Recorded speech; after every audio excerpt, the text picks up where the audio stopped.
Hi viewers, নমস্কার। আজকে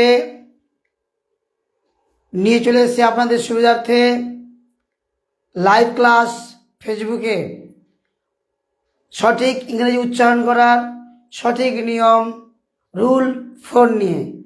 আপনারা দেখুন, আসুন সকলে লাইভে যুক্ত হন এবং দেখুন সঠিক ইংরেজি উচ্চারণ করার সঠিক নিয়ম রুল 4। এর আগে আপনারা দেখতে পেয়েছেন রুল 1, রুল 2, রুল 3। আজকে আপনারা দেখতে পাবেন এই ক্লাসে রুল 4। দেখুন, রুল 4 বলছে ইংরেজি শব্দের শেষে ই থাকলে ই উচ্চারণ হয় না।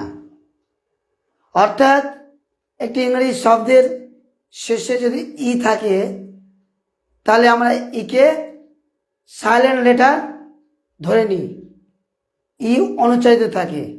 উদাহরণ দিলে আপনারা বুঝতে পারবেন। দেখুন উদাহরণ, NAME নেম। দেখুন এখানে আমরা জানি সাধারণত ই এর উচ্চারণ হচ্ছে না। আমরাও এই ওয়ার্ডটাকে নেমে বলছি না, কি বলছি? NAME name. দেখুন নেম, নেম মানে আমরা জানি নাম। COME কাম, কাম মানে আশা। ঠিক তেমনি দেখুন TAKE টেক, টেক মানে নেওয়া। একইভাবে আপনারা দেখতে পাবেন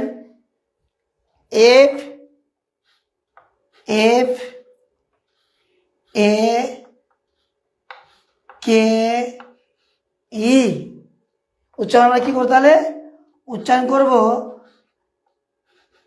dear viewers fake, fake FAKE উচ্চারণ কী বললাম? ফেক। ফেক মানে হচ্ছে কি? ভুয়া। ভয়ে দৈর্ঘ্য 29 আকার, ভুয়া। যাকে আমরা বলি নকল। ফেক মানে নকল বা ভুয়া। এই হচ্ছে রুল 2। অবশ্যই আপনারা কমেন্ট করে জানাবেন এইরকম কোন ইংরেজি শব্দ রয়েছে যার শেষে ই রয়েছে।